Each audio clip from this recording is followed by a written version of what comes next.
He was like a science teacher, a math teacher.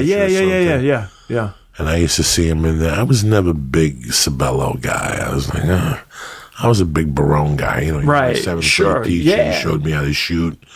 You know, I lucked out because he was my seventh grade teacher. And we were tight. When I got left back, I went to his class. And he fucking hated me. Really? And he's like, how's it feel? How you going to feel sitting in that class? He was torturing me. Yeah. So I stole his keys after school. And I threw him in the dumpster behind McKinley. And about 4 hours later, he shows up at my house. Where's my fucking keys? I can't even get in my car. And I don't know what the fuck you're talking about. See you in September, bitch. And I thought I was going to go to the 8th grade. No. I got left back and ended up in his class. Wow. So when I walked in the first day of school, I thought I was dead. He never mentioned it again. And once I found out he was in the Hall of Fame. Yeah. He had done all that basketball the free stuff. throws in a row at 73 or something. I went in the yellow pages and I would call him up at night and ask him for tips. And he would say, how did you get my number? And I'd call him up until one day he said, come to my house Friday at 2.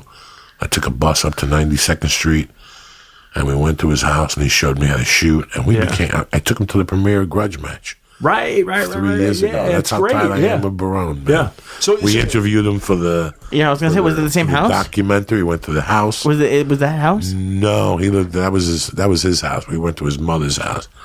Like that was my real basketball.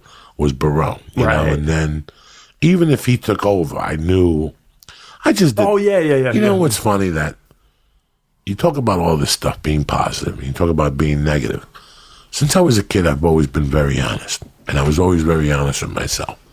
You know, freshman year, I think, going into sophomore year, I said, okay, my father was 6'4", my mother's 5'2". You know, well, how tall am I really going to be? Will I be 6 feet tops? Let's pretend I get to be 6 feet.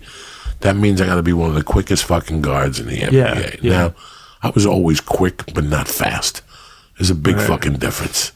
There's a big difference between having quickness to cover somebody in the paint or there than me having to catch up to you once you shake. It's 50 feet wide, so 94 feet long. That's Number two, I'm white. Number three, I'm white. You know, I had kicks. I did have kicks because I worked at it. Right. There was a point where I had like a 40-inch vertical jump. Like, when I was in the 8th grade, I was already grabbing the rim at 38th Street Field. Like, people were going crazy. I was missing the dunk by a fucking pussy hair because it was 9'10", the rim.